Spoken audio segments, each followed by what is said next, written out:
Wyoming legislators say they're locked and loaded to fight the BLM's proposed Rock Springs Area Management Plan.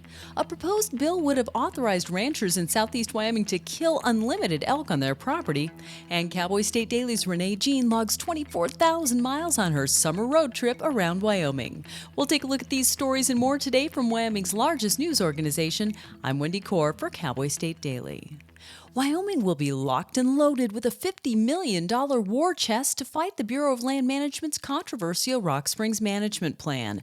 That was the term used by one legislator on a committee that's passed a draft bill to help Wyoming fight the BLM's proposed plan to limit access to 1.8 million acres in central Wyoming.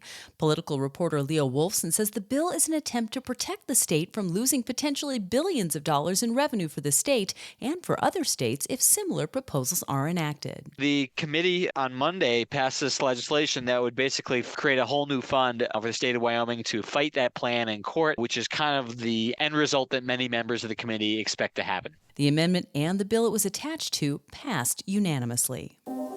Wyoming's governor was among 9 state leaders who signed a Monday letter to a college athletics policy board urging a new policy of fairness in women's sports.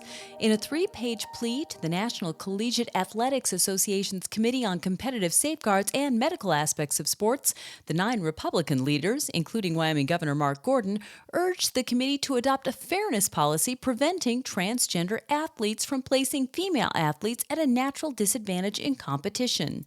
Cowboy State Daily's Claire McFarland says the American Civil Liberties Union of Wyoming accused Gordon of political grandstanding. The group also drew attention to Gordon's statement back in March where he condemned Wyoming's Fairness in Women's Sports Act. Gordon's spokesman in the statement said that this is different because it's collegiate sports, not grade school sports as Wyoming's ban addresses. A spokesperson for the governor said Gordon does support the overall goal of fairness in women's sports. Well, one way to solve an elk overpopulation problem in eastern Wyoming would be to issue unlimited killing permits to ranchers.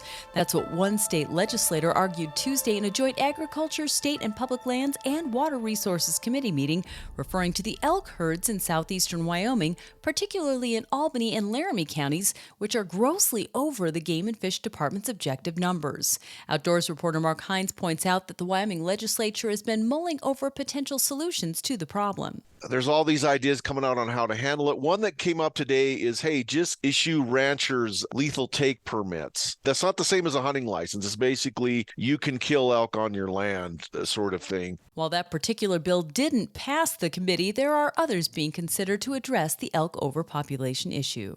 I'll be back with more news right after this. No one should go hungry on Thanksgiving, and yet hundreds of men, women, and children from our community are homeless and hurting this holiday season. Yet you can provide hope.